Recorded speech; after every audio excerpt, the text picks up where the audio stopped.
Vous devez absolument toujours en avoir à la maison. Cette recette à base d'amandes qu'on appelle le sellou est non seulement super délicieuse mais extra facile à faire, très rassasiante et excellente pour la santé. C'est parti! On aura besoin de farine grillée. Si vous souhaitez, vous pouvez l'acheter déjà grillée et sauter cette étape. Sinon, on met 1 kg de farine dans le four préchauffé à 200 degrés.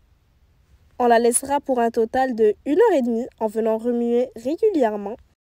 En cuisant, la farine aura tendance à former des grumeaux, donc chaque 10 à 15 minutes. On va venir bien remuer et écraser les grumeaux à l'aide de notre cuillère en bois.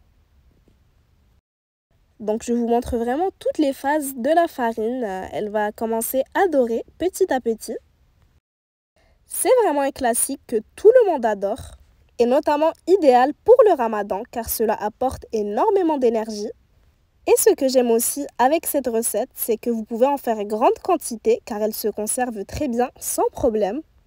En la congelant, vous pouvez la garder jusqu'à 1 année pour optimiser la conservation ainsi que la texture. Pendant que notre farine est en train de griller, on va pouvoir s'occuper de notre beurre, donc on va devoir en retirer le lait. Donc je ne l'ai pas filmé, mais je vais vous expliquer. On fera fondre complètement 300 g de beurre.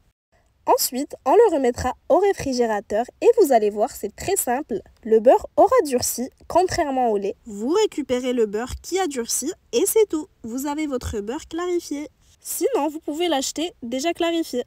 Après 1h30, voici la couleur que ma farine aura obtenue. Je vais la tamiser pour bien retirer tous les grumeaux. Ensuite, je vais faire de même avec mes graines de sésame, ça prendra beaucoup moins de temps cette fois-ci. Donc on va en mettre 1 kg à 190 degrés pendant 20 minutes. On ne va venir remuer que 2 à 3 fois pendant la cuisson. Après 20 minutes, pour commencer, on ne va prendre que la moitié des graines de sésame, donc 500 g. On met dans un mixeur, puis on va mixer assez longtemps. On va mixer jusqu'à extraire l'huile des graines de sésame, donc ça va donner une texture assez pâteuse. Je vous montre. On va mixer la seconde partie, donc le 500 g restant. On va mixer un peu moins. Le but cette fois-ci sera d'obtenir une texture un peu plus sableuse, une texture qui s'effrite. Ensuite, on va mettre 1 kg d'amandes dans de l'eau bouillante. On va laisser cuire 4 à 5 minutes avant de retirer du feu. Ça va servir à retirer la peau des amandes beaucoup plus facilement. Donc, on va retirer la peau de toutes les amandes, puis on va bien essorer le tout.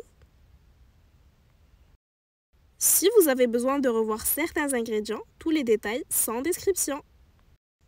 Une fois qu'on a bien séché nos amandes, on va les plonger dans de l'huile bien chaude. Puis on va les frire jusqu'à obtenir une couleur bien dorée. On verse sur du papier absorbant pour retirer l'excédent d'huile, puis on va par la suite mixer les amandes. Donc comme tout à l'heure, on commence avec 500 g.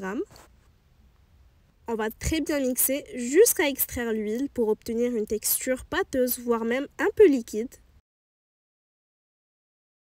Regardez, voici la belle texture que ça nous donne.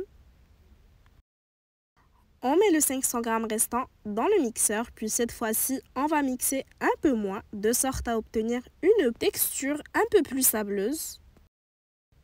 Voilà ce que ça nous donne. Dans un grand bol, j'ai réuni tous mes éléments, donc la farine grillée, les graines de sésame en pâte et en poudre, ainsi que les amandes en pâte et en poudre également. J'ajoute ensuite 450 g de sucre glace, c'est totalement facultatif, c'est à doser selon vos préférences. J'ajoute une délicieuse cuillère à soupe de cannelle ainsi que 2 cuillères à soupe d'anis en poudre. C'est facultatif aussi, mais j'ai pris de la gomme arabique que j'ai écrasée avec du sucre glace, ça m'a donné 1 cuillère à soupe. Et c'est parti, on va bien mélanger le tout à la main, un peu comme du pétrissage. C'est vraiment parfait à déguster avec un bon thé ou avec un bon café. C'est également très bien pour les athlètes, c'est rempli de bons nutriments. et ça donne un petit boost d'énergie.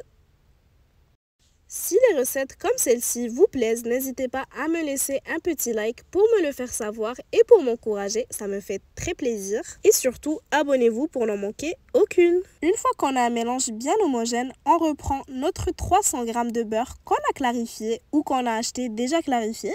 On le fait fondre, puis on l'ajoute dans notre grand bol avec 100 ml d'huile d'argan. On continue à bien mélanger pour incorporer nos matières grasses. J'ai oublié de le filmer, mais j'ai bien sûr ajouté une généreuse pincée de sel pour rehausser les saveurs. Ces ingrédients m'ont donné au total un bon 4 kg de selou, mais ne vous inquiétez pas, ça part très vite.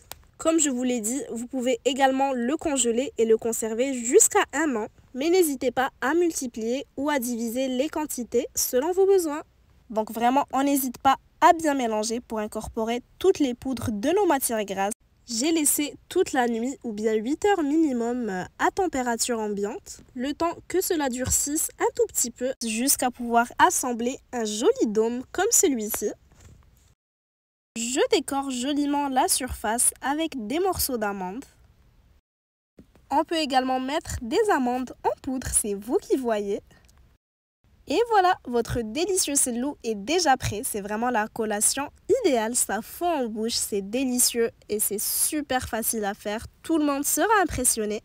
J'espère que la recette vous aura plu. Si c'est le cas, n'hésitez pas à la liker et à la partager avec vos proches. Si vous la réalisez, n'hésitez pas à m'en envoyer une photo. Et à bientôt pour de nouvelles inspirations.